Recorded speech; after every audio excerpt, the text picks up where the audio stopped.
Módulo de vigilancia de redes.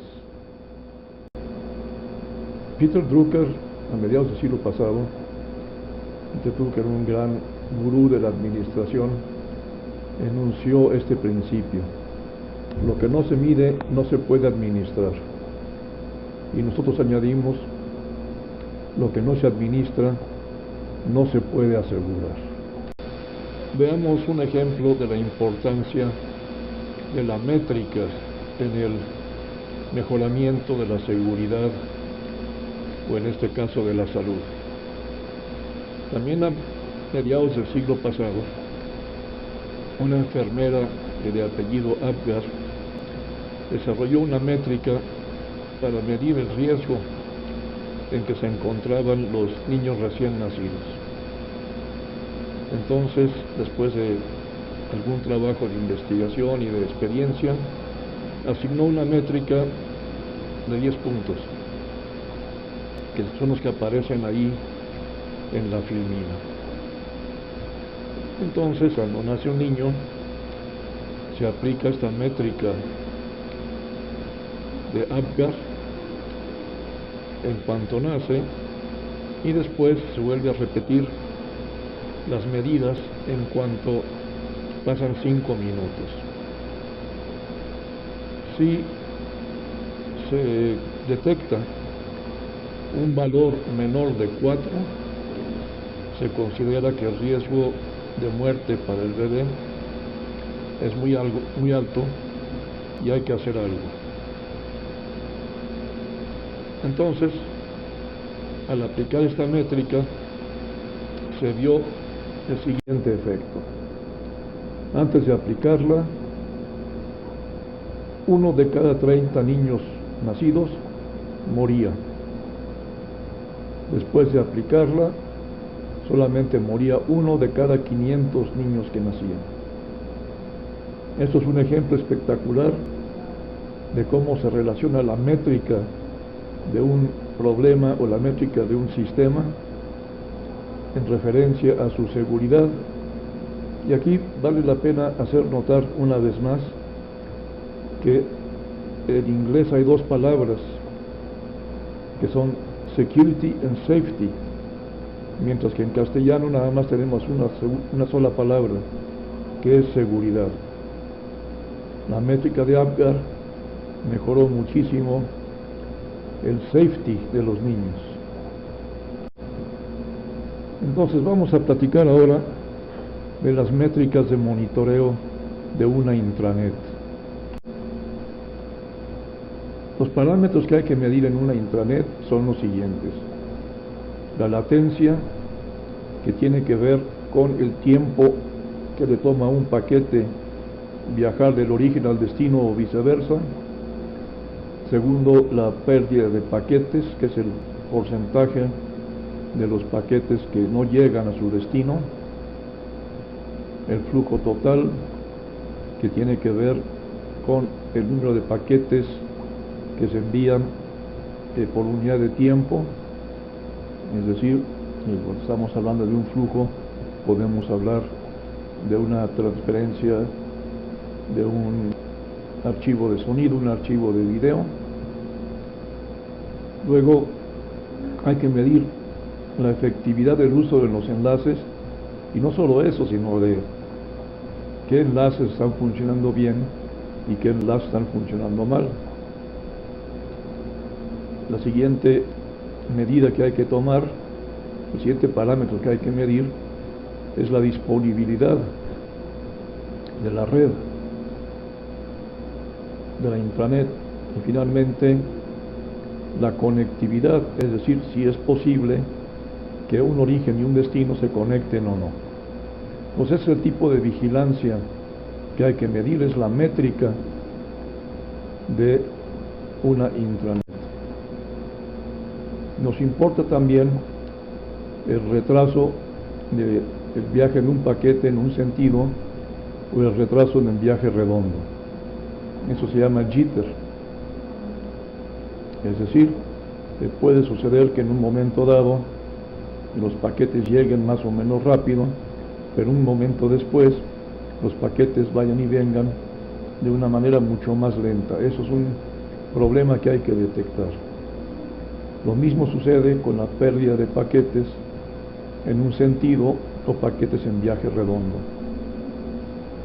La variación en el retraso es importante porque impide que algunas aplicaciones funcionen bien.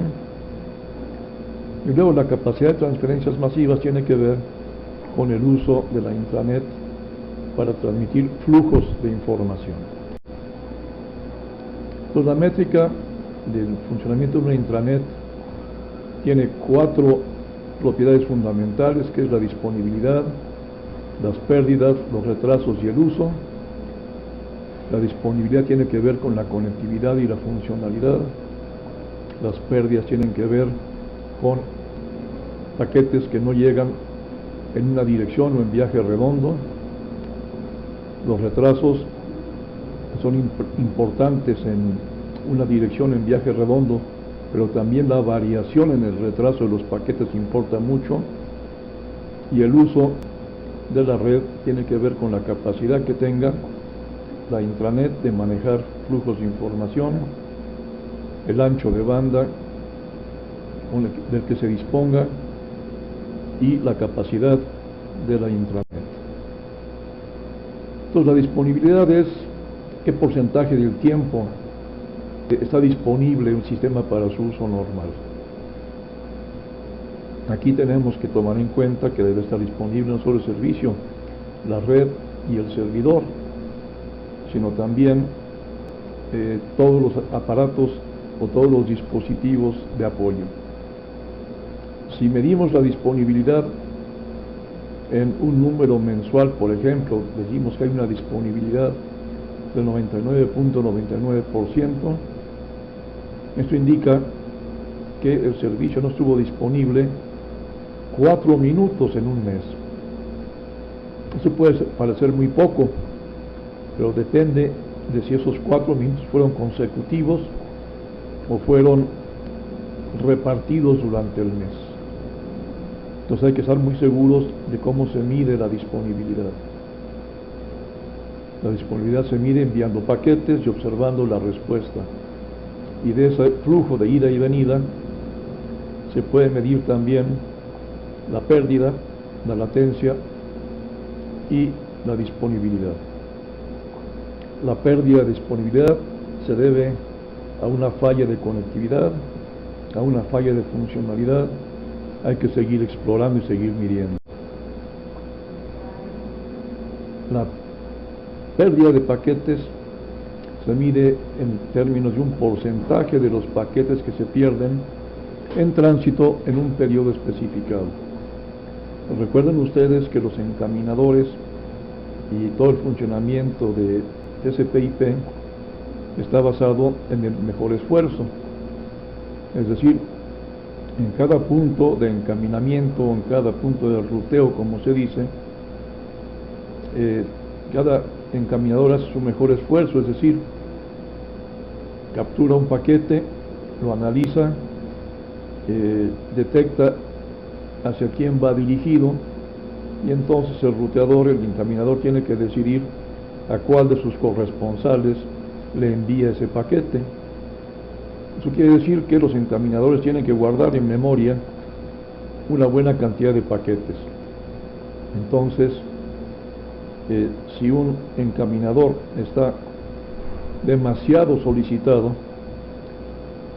puede empezar a perder paquetes de la pila de paquetes guardados, y entonces eso ocasiona la pérdida de paquetes. Hay otras razones, pero esa es la más importante. Una pérdida moderada es tolerable para algunas aplicaciones y no para otras.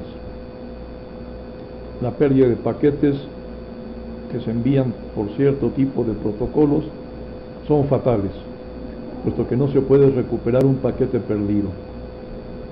Se puede usar TCP como protocolo de comunicación. TCP es un protocolo que reenvía, es decir, en el destino del paquete mide qué paquetes se han perdido y solicita un reenvío de esos paquetes perdidos. Pero esto hace que este protocolo sea más lento y añade el tráfico a la red. La pérdida de paquetes hay que diferenciar si es de una vía o de viaje redondo. La latencia es el tiempo que toma un paquete en ir de un servidor a otro, es decir, de un origen a un destino. La latencia de viaje redondo es el tiempo que se tarda en llegar del origen al destino, el retraso que sufra ese paquete dentro del servidor antes de estar listo para regresar, y luego el tiempo de regreso. La medida más frecuente de la latencia es la función llamada ping o la aplicación llamada ping de ICMP, como veremos, y esa mide directamente la latencia. Y claro, la latencia cambia según las condiciones de la red, cambia según las rutas por las que viajen los paquetes, cambia según el congestionamiento de la red. Entonces la latencia puede ser un síntoma de varios problemas de salud de la red. Las aplicaciones de flujos de información no toleran alta latencia ni variación en la latencia. Hay que distinguir la latencia de una vía, la latencia de viaje redondo y la variación de la latencia. Otra métrica es el tráfico efectivo. Normalmente se mide en bits o paquetes por segundo que pasan por un punto específico de la red. Se puede intentar mejorar lo que se llama la granularidad del tráfico efectivo, vigilando y controlando el número de transacciones que se llevan a cabo en un servidor o en un encaminador. La medida del tráfico efectivo es delicada.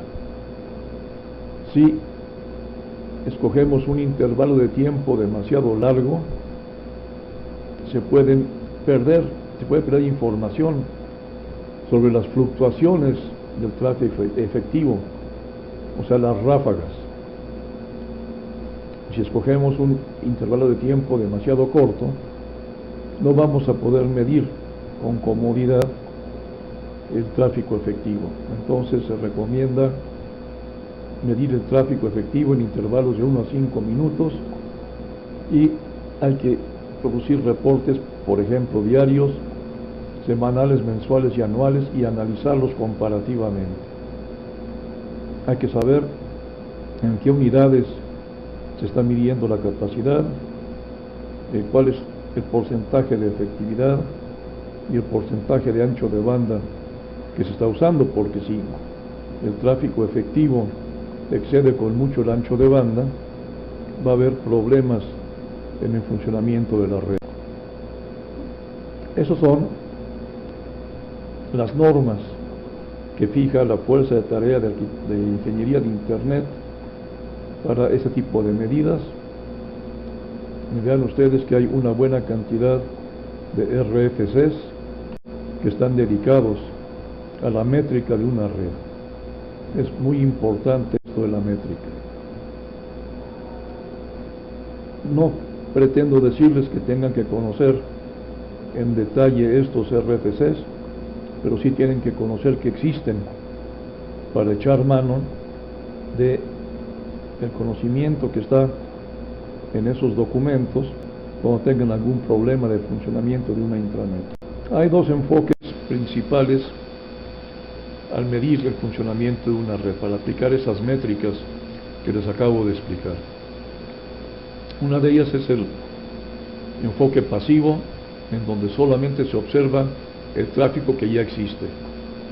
En algún punto de la red, por ejemplo en un encaminador o en un conmutador, se recogen paquetes y esos paquetes se lanzan a un puerto espejo o un puerto de vigilancia, y de esta manera se puede lograr determinar la métrica del funcionamiento de la red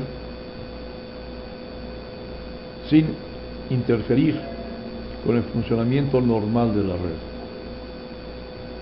Probablemente en el puerto de espejo se puede degradar un poco el servicio.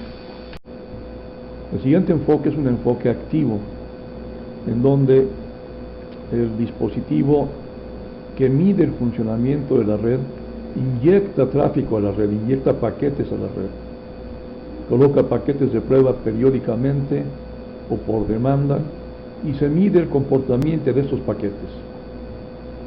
Y de esta manera se generan estadísticas. El problema de la medición activa es que introduce tráfico adicional en la red y distorsiona el comportamiento normal de la red. También, si tenemos una red compleja con diversos cortafuegos, estos cortafuegos pueden bloquear el tráfico de los paquetes de prueba o darle una baja prioridad. Principalmente, el enfoque activo se usa para medir la eficiencia de funcionamiento de la red. Entonces vean ustedes que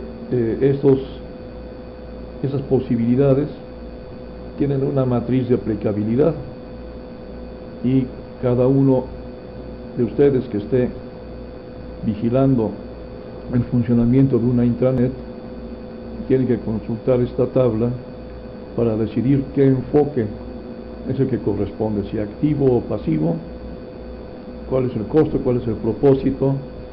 En fin, son los parámetros de decisión sobre la métrica de una red. El monitoreo activo está basado en el protocolo ICMP, que fue incorporado a los protocolos TCP/IP justamente para diagnosticar problemas. Sirve para medir la disponibilidad, el retraso en viaje redondo y pérdidas en viaje redondo. No sirve para medir la métrica en una sola dirección. Entonces está basado en el protocolo TCP, o sea, es un subprotocolo de ICMP y nos permite medir, por ejemplo, el ancho de banda de una vía y viaje redondo, los envíos masivos. También se puede emplear ICMP en base a UDP, en donde podemos medir las pérdidas de una vía o viaje redondo por la ausencia de respuesta. Este protocolo, el ICMP, el Internet Control Message Protocol, fue diseñado para informar sobre problemas de la red. Forma parte del encabezado de los paquetes IP, es decir, la información sobre el funcionamiento de la red se incluye en cada encabezado de cada paquete y se puede analizar paquete por paquete si eso se requiere. En ese encabezado, el campo de ICMP ocupa 4 bytes, 8 bits de tipo de problema, 8 bits de código y 16 bits de paridad. Las funciones que devuelve ICMP, los valores que devuelve ICMP, es anuncio de errores en la red, como por ejemplo destino inaccesible, el anuncio de congestión, es decir, el anuncio de fuente agotada, quench en inglés, permite identificar problemas. Se usa el eco, la función de eco de ICMP, solicitándole a un destino que responda, y de esa manera podemos medir si está funcionando o no y la velocidad con la que funciona. Y tiene un campo que anuncia retrasos fatales. Ese es el campo de tiempo de vida llamado TTL, Time to Live, que mide cuando un paquete ha fracasado eventualmente en llegar a su destino en un tiempo predeterminado. Algunos problemas de ICMP es que los cortafuegos o encaminadores tratan mal a estos mensajes, y si no se tienen los apoderados bien configurados, los propios apoderados pueden distorsionar las medidas que ofrece ICMP. ICMP también se puede usar para denegar servicios, o sea, por ejemplo, bombardeando con solicitudes de ping a un servidor en forma tal de que ya no pueda responder apropiadamente y deje de funcionar. No es compatible con un RFC posterior que tiene que ver con el funcionamiento de las compuertas, pero a pesar de todo es la herramienta activa que más se usa. Ping es ubicuo, hace uso de la función eco de ICMP y nos permite medir el tiempo de viaje redondo y la pérdida de paquetes. Si se está analizando el funcionamiento de una red como debemos hacerlo, hay que usarlo a intervalos regulares para sacar promedios de latencia y de pérdidas y entonces encontrar cuál es el funcionamiento normal de la red.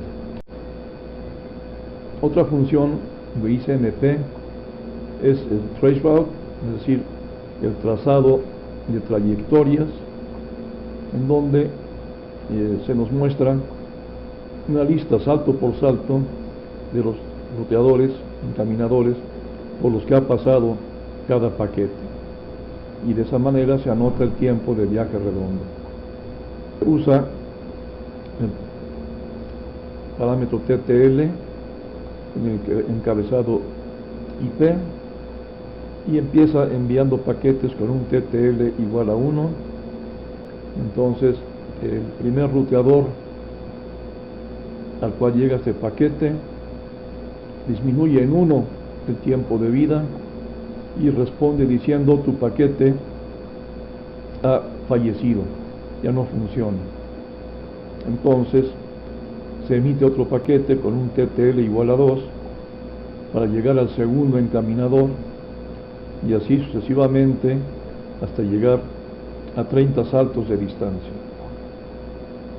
Solo muestra el camino hacia adelante, pero el camino de regreso siempre es distinto. Entonces el traceroute no nos sirve para identificar caminos de retorno. La vigilancia pasiva está basada en puertos espejo.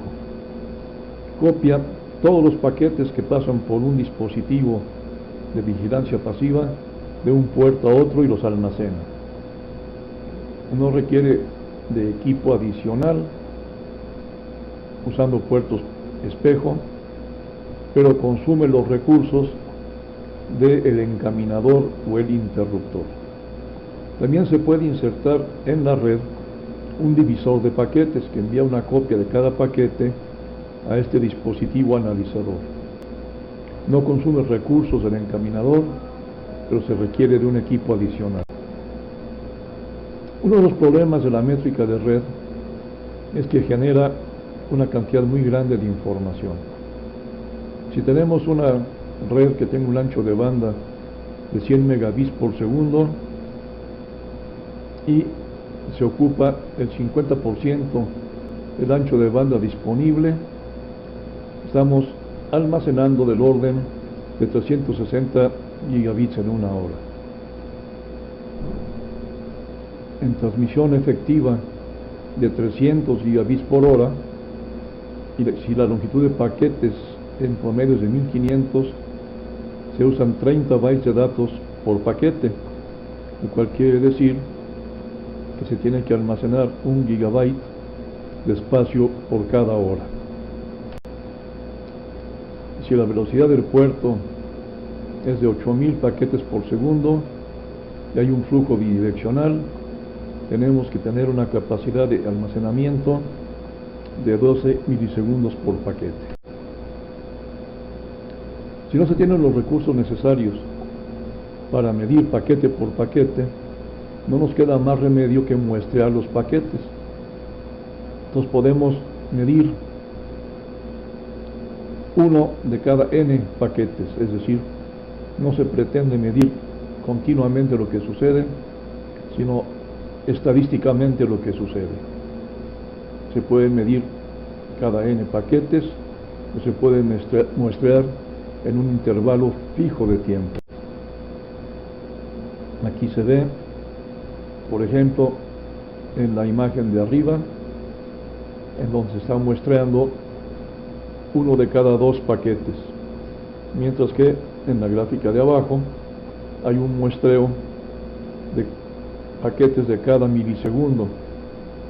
Entonces en algunos milisegundos caben 3 paquetes, en otros nada más caben 1. Entonces hay que conocer cuál es la técnica adecuada para el muestreo de los paquetes. Otro parámetro de interés en la métrica de redes es la medición de flujos. Tenemos que definir un flujo como una colección de paquetes que tienen direcciones de origen y destino iguales, o que tienen puertos iguales, o que tienen protocolos iguales. Es decir, los paquetes de un flujo tienen que tener algo en común. Los flujos se capturan directamente en los encaminadores o mediante generadores autónomos de flujos. Los proveedores de equipo de encaminamiento, o sea, de encaminadores como por ejemplo Cisco y Foundry, tienen sus propias herramientas para la medición de flujos. Cisco tiene su herramienta llamada NetFlow, Foundry tiene su herramienta llamada SFlow, pero no es del todo satisfactorio depender de herramientas que son propiedad de los proveedores. Entonces la fuerza de tarea de ingeniería de Internet se ha dedicado a desarrollar una serie de formatos que sirvan y que sean de dominio público, que es la suite de IPFix. NetFlow, por ejemplo, usa un exportador de flujos, un recopilador de flujos y un analizador de flujos.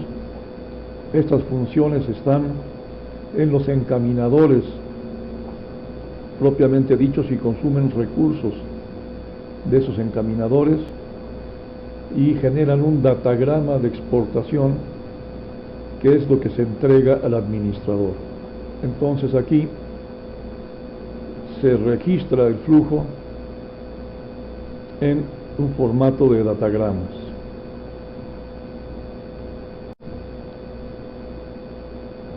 Aquí se ve el monitoreo pasivo de NetFlow y la estructura de los datagramas. No entraremos en los detalles, pero véase que hay un encabezado que describe lo que está midiendo y luego una serie de registros de flujo. Entonces aquí se puede construir un datagrama que incluya información de muchos paquetes o una versión estadística de los paquetes. La primera versión formaba parte del sistema operativo de Cisco y la versión 5 es un poquito más complicada, como se muestra aquí. Ese era el detalle de lo que estábamos viendo. Y vean ustedes que aquí se ve cuál es el uso posible de NetFlow. Nos da el origen y el destino, nos da el tiempo, o sea, el momento en que se hizo la medida, el tipo de protocolo y aplicación que se está usando, el empleo de puertos, calidad de servicio, ruteo y otras características. En la versión 8, que es la más moderna de NetFlow de Cisco, se minimiza el volumen de salida mediante la agregación de información de los diferentes encaminadores, y eso ya está habilitado en el sistema operativo versión 12 de Cisco. Es decir, Cisco nos entrega ya una herramienta para medir el funcionamiento de una red. Por otra parte, Foundry ha desarrollado ese Flow, que ya es parte de las técnicas aceptadas por la fuerza de tarea de ingeniería de Internet y usa las teorías de muestreo estadístico. No es como NetFlow de Cisco, que es fuerza bruta, sino ese flow es esencialmente un muestreo estadístico. Está descrito en los RFCs que están ahí mencionados y tiene una gran ventaja que funciona tanto en IP versión 4 como con IP versión 6. Evidentemente esto solo soportado por los equipos de Foundry, o sea, los encaminadores de Foundry, que son los que allá aparecen. Aparte, se provee, se entrega un vigilante del flujo que se llama InMon, que se conecta al puerto de vigilancia de cada uno de estos dispositivos, usa la tecnología de puertos espejo y construye datagramas de S-Flow a un servidor central, a un administrador central llamado InMon Traffic Server. IPFix es el esfuerzo que hace la Fuerza de Tarea de Ingeniería de Internet para estandarizar métodos de exportación de información de flujo de los dispositivos de red para sustituir a los que existen y son privados. Se preocupa de aspectos del análisis pasivo desde dos puntos de vista: el aspecto espacial, y se mide el flujo con respecto a la topología, y es principalmente usado para diseño y planeación de la configuración de una red. Sirve para identificar los cuellos de botella y para eliminar congestiones. Luego tiene unas medidas de aspecto temporal, en donde se mide el comportamiento aleatorio de los paquetes de la red. Es muy importante para administración y control y sirve para darle forma al tráfico, es decir, para optimizar el funcionamiento de la red y de los encaminadores. Lo que se llama la composición del tráfico es separar el tráfico de acuerdo con el contenido, la aplicación, la longitud de los paquetes, la duración de los flujos.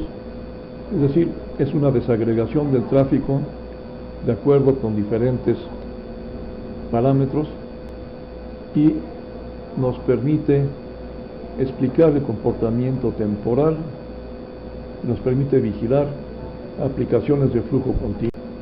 Existe otro conjunto de herramientas para la medición del tráfico creadas por esta corporación específica para análisis de flujos en Internet, que están destinadas a medir y a visualizar. Las herramientas de medición son las que aparecen a la izquierda, pero ahora quisiera referirme específicamente al problema que aparece a la derecha. El entender que grandes cantidades de información, que son las que se producen al medir el funcionamiento de una red, esa comprensión de cantidades importantes de datos es muy difícil de hacer. Ciertamente, si nos entregan un listado, digamos, del retraso de todos los paquetes que pasan por una red, va a ser muy difícil que encontremos y detectemos patrones dentro de un listado sobre papel. Desde hace más de 50 años se ha encontrado que somos, en nuestra especie, Homo sapiens, particularmente hábiles en emplear referencias visuales para encontrar consistencias, inconsistencias y correlaciones. Esto se debe, creo yo, en parte a la evolución de nuestra especie. Nuestra especie se desarrolló, evolucionó en un ambiente, en las cúpulas de los árboles, en un ambiente visualmente muy complejo, en donde el detectar una anomalía en ese ambiente complejo visualmente era literalmente la diferencia entre vivir o morir. Es decir, un protohomínido que estaba en un árbol si no detectaba la aparición de la cabeza de una serpiente entre las hojas del árbol, ciertamente podía morir rápidamente. Entonces la evolución de nuestra especie nos inclina a entender los patrones visuales mucho mejor que los patrones escritos y puede que mejor que los patrones auditivos. Los efectos de la visualización se empezaron a usar a mediados del siglo pasado para estudiar problemas de hidrodinámica y magnetohidrodinámica, o sea, física clásica, teórica. No se manejaban grandes cantidades de números porque las soluciones de las ecuaciones diferenciales de la hidrodinámica eran soluciones numéricas, entonces había que visualizarlas de alguna manera. La disciplina de la visualización científica y de la visualización de las métricas es una disciplina importante en sí misma e interesante en sí misma. Entonces esta corporación de análisis de flujos de Internet ha producido una serie de herramientas de visualización de lo que miden sus herramientas de métrica. Entonces, esas son las utilerías de Caida, donde se combinan las utilerías de métrica y las utilerías de visualización. Esta implementación de dominio público de visualización y medición que se llama Netranet, que repito está en el dominio público, todo el mundo la puede usar, se ha implementado en diversos sistemas operativos, funciona con diversos mecanismos de transporte, hace pareja con NetFlow, o sea que compite con NetFlow, y funciona con toda una serie de protocolos que se mencionan aquí. Ahí en esa dirección pueden ustedes analizar RT. Los RFCs de las herramientas de la Fuerza de Tarea de Ingeniería de Internet son los que aparecen aquí,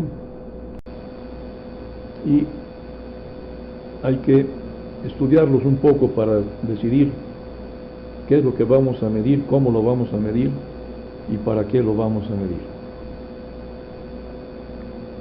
Otra aplicación importante del concepto de métrica de la red tiene que ver con lo que se llama calidad de servicio. En inglés Quality of Service, QoS, que es uno de los acrónimos más populares en épocas recientes.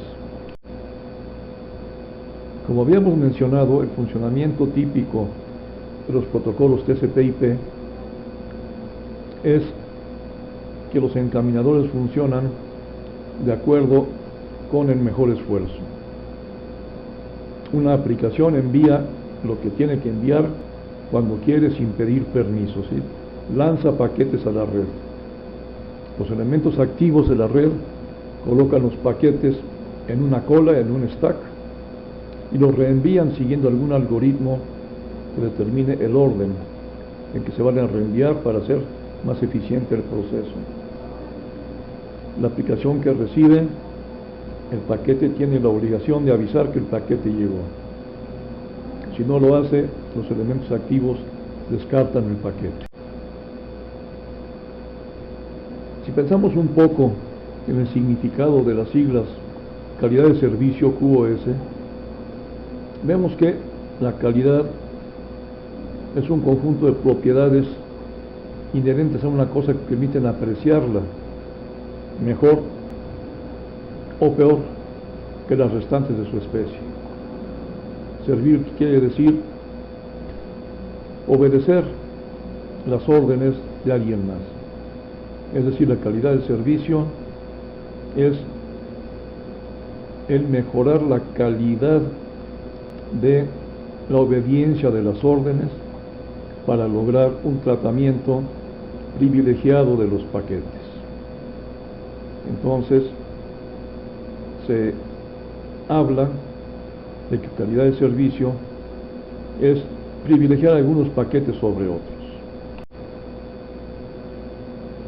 Si tenemos una sobreoferta de ancho de banda, no se necesita preocuparse de la calidad del servicio, porque todas las aplicaciones van a tener suficiente espacio para moverse y todos los puntos intermedios van a tener capacidad para retransmitir todos los paquetes. Pero si no se tiene esa sobreoferta, entonces hay que empezar a decidir quién pasa primero y quién pasa después. Entonces, la calidad de servicio está descrita en el RFC, que ahí se menciona. Entonces, esos son los requerimientos de servicio que tiene que cumplir una intranet cuando transporta un flujo desde un origen a un destino. El encaminamiento dedicado a la calidad de servicio es un mecanismo mediante el cual se altera la trayectoria de los flujos mediante algún conocimiento de los recursos y los propios requerimientos del flujo.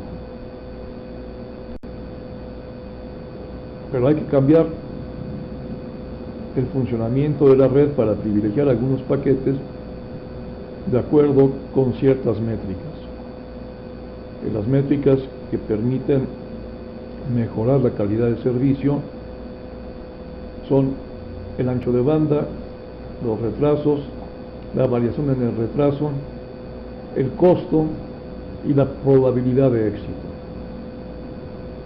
Entonces, podemos pensar que hay tres tipos de métricas: las métricas aditivas, que son el retraso, la variación en el retraso, el costo y el número de saltos;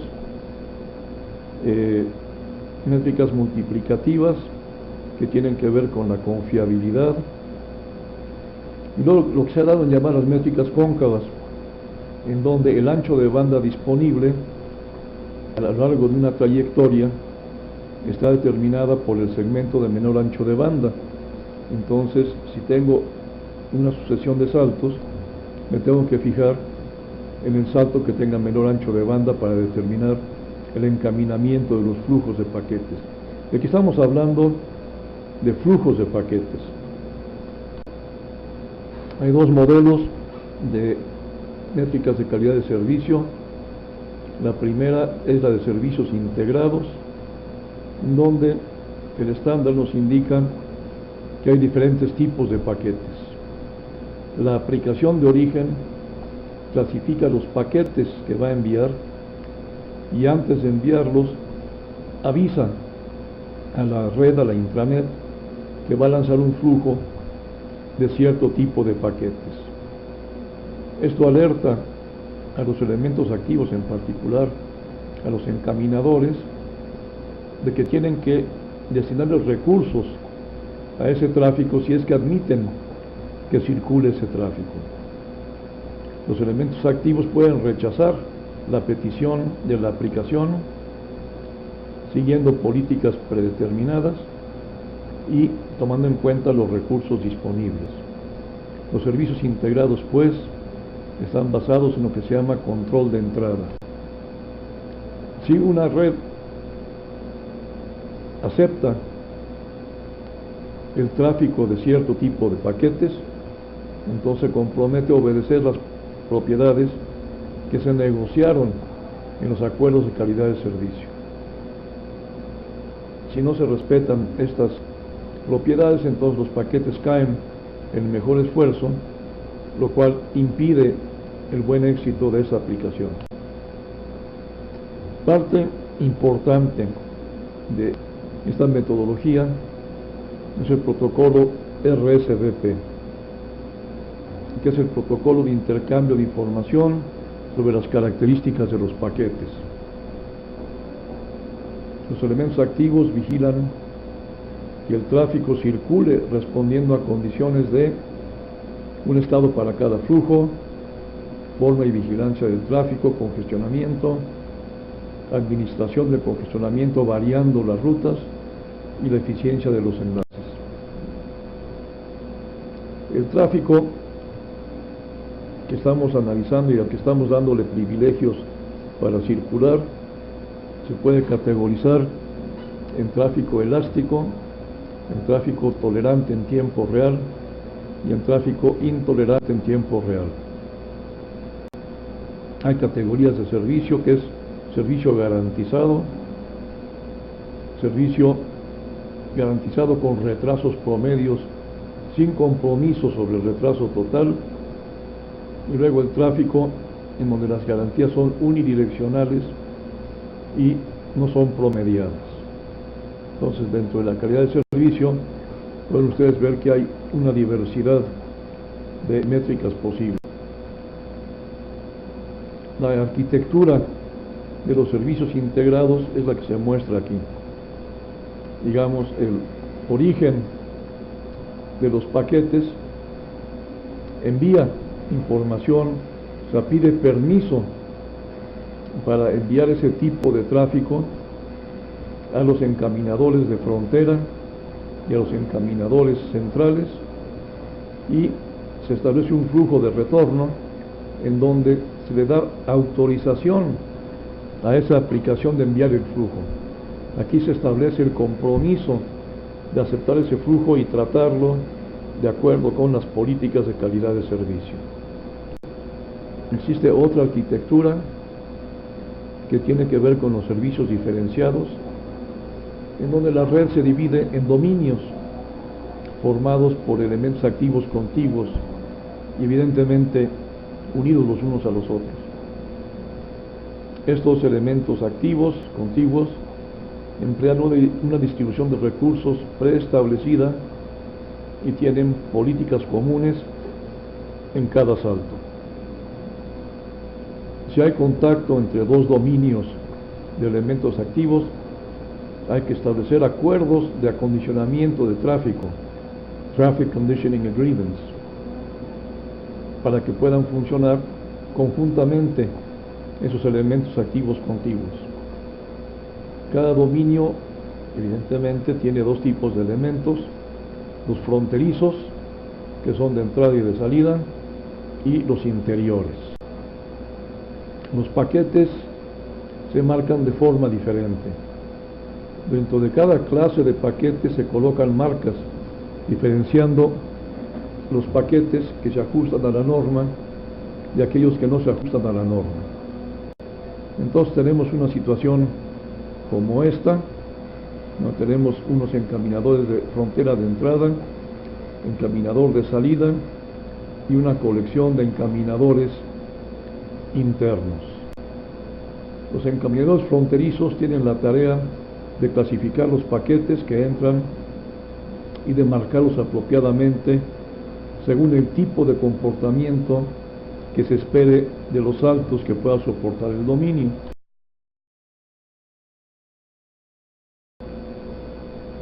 Entonces, en los encaminadores de frontera se marcan los paquetes de acuerdo con las clases establecidas.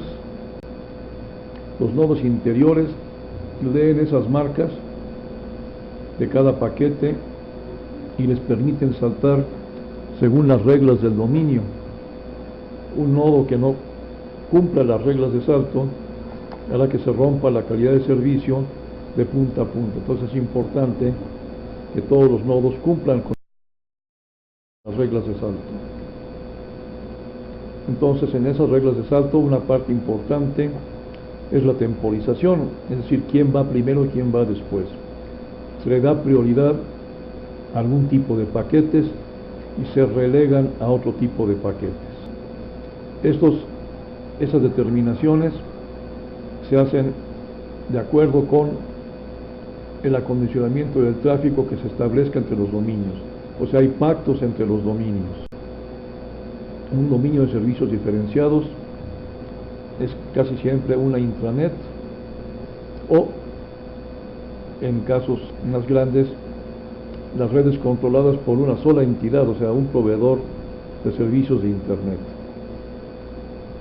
Los servicios diferenciados pueden extenderse entre varias intranets o varios pedazos de una intranet o diversos proveedores de servicios de Internet.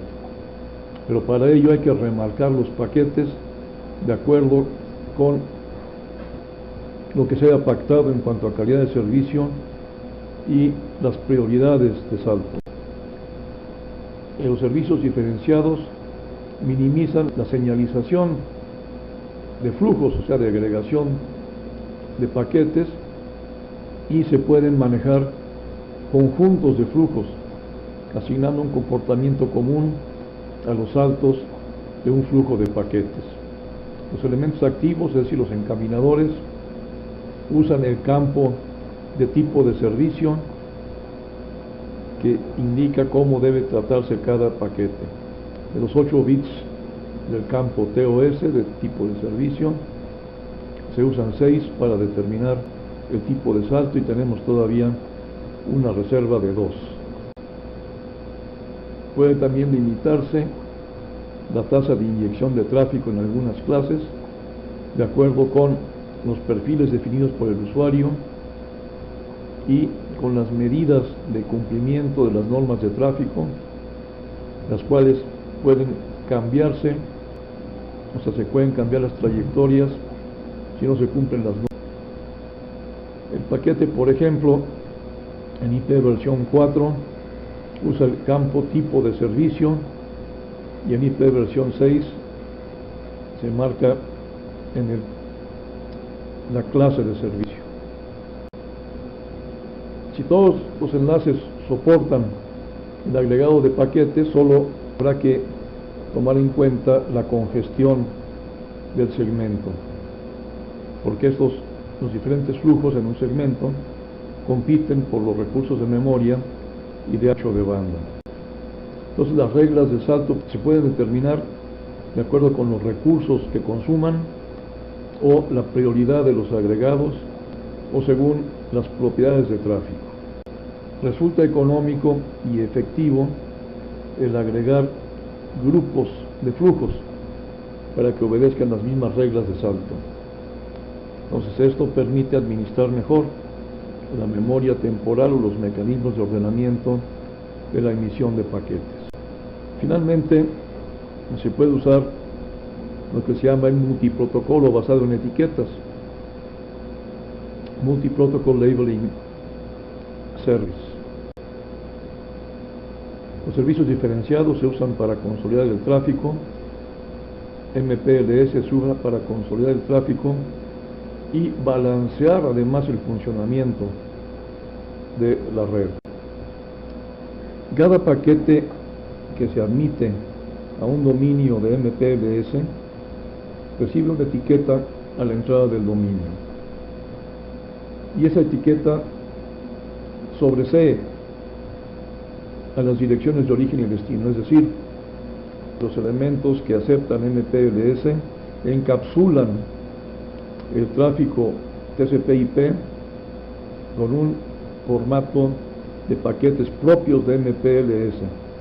Entonces se pierde la noción del tráfico IP y las decisiones de encaminamiento se toman de acuerdo con el protocolo MPLS. Esto quiere decir que se puede diseñar un nivel de servicio muy rápidamente y muy fácilmente, sencillamente colocando etiquetas en los paquetes a la entrada del dominio. Al salir el paquete del dominio, se elimina la etiqueta. Entonces entra un paquete normal de protocolos de TCP/IP. Aquí se le coloca una etiqueta propia del dominio MPLS. Todo el encaminamiento se hace en base a la etiqueta del protocolo MPLS, y a la salida de ese dominio de administración de MPLS se quita el encabezado, se quita la cápsula y se entrega al siguiente paso los paquetes TCP/IP normales.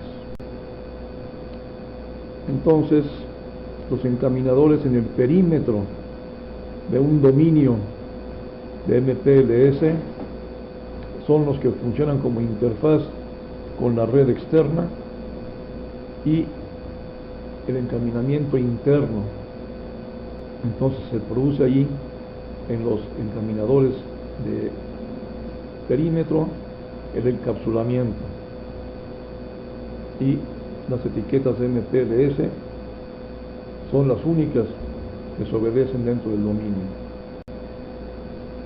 Todos los miembros de una clase reciben el mismo trato en cuanto a ruta y destino, porque si se fijan, el destino final del paquete no preocupa a MPLS.